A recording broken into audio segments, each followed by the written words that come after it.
My husband is pretty used to the College Board's odd choices by now. He hears me complain about them often enough.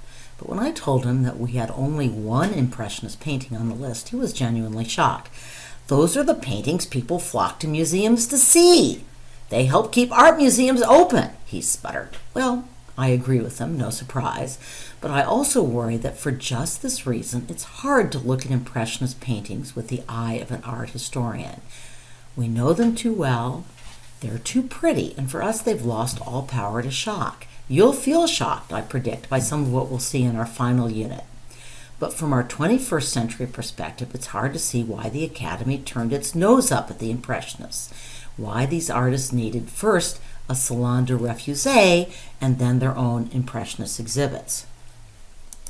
The term Impressionist takes its name from this painting by Claude Monet. It was intended as an insult, not a compliment, but the school of painters loosely associated with this term embraced the name and gave it to the exhibitions they held for their salon-rejected paintings.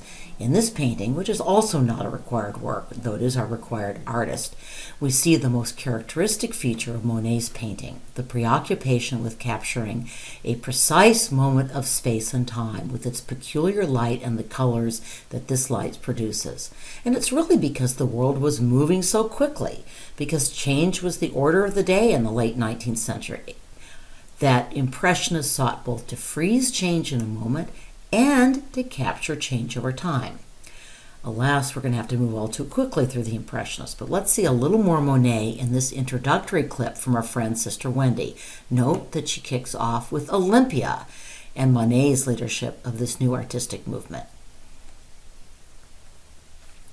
We'll get to our required work in a minute, but I don't think there's any better example of the Impressionist fascination with the transient effects of light and atmospheric change than Monet's Rouen Cathedral series. Monet painted more than 30 views of the cathedral at different times of day, in different light, and in different weather.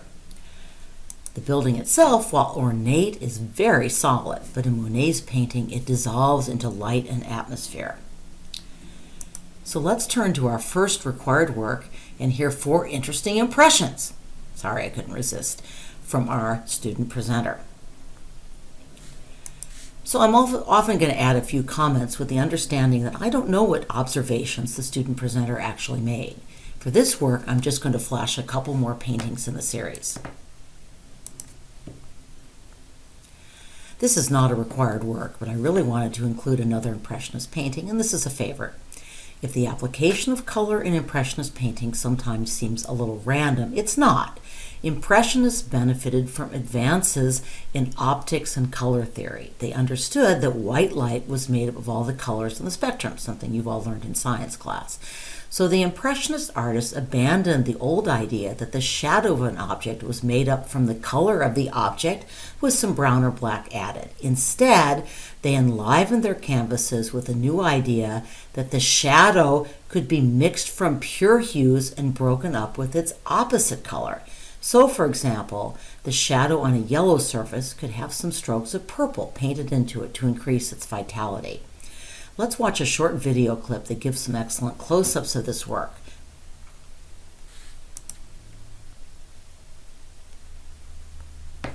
Sorry, I'm having a little trouble moving my iPad forward.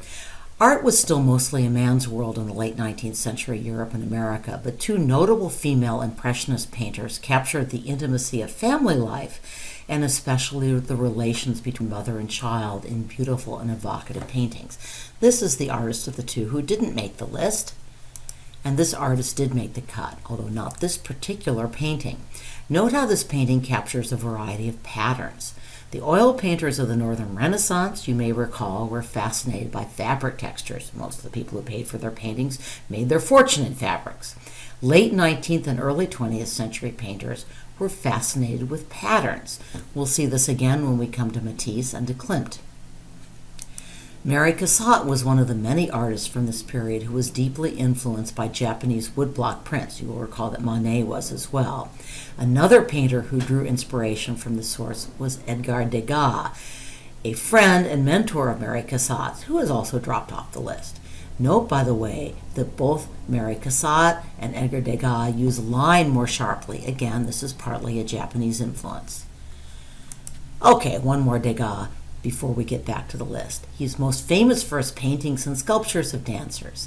Note that while his paintings rely more heavily on line than Monet's, he still captures dappled light with loose brushstrokes.